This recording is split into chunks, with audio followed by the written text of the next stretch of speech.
One area I'm particularly interested in is happiness. So I like to think that I can predict what will make me happy and unhappy.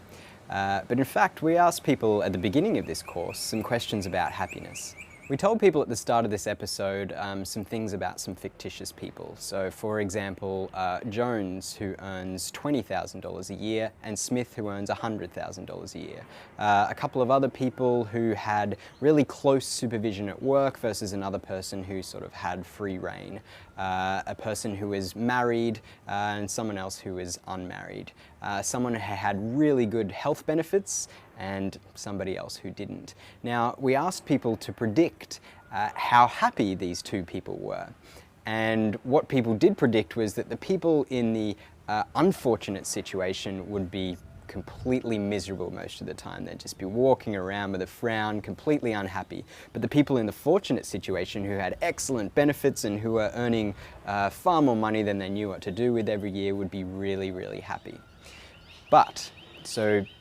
For example, Danny Kahneman has done this experiment where, in fact, these people aren't any happier than anybody else. The people in the seemingly unfortunate situations are just as happy as the people in the seemingly fortunate situations.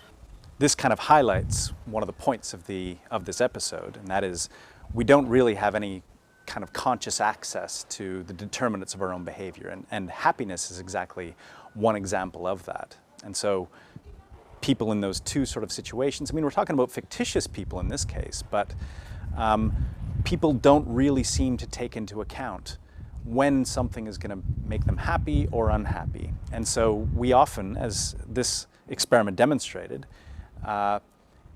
money doesn't necessarily buy happiness, even though we think that it does. And so often we would take a higher paying job at the expense, for example, of commuting longer, right? Now, commuting longer is horrible for one's happiness, right? Spending time in traffic is probably the worst thing that people can rate on a scale of happiness. Yet, taking more money and moving further out is something that's, commonly done. And so, again, if you have this idea that money doesn't buy happiness, that we have no real insight into that fact, then we might make kind of different decisions about the determinants of our own fates, of what we're planning on doing.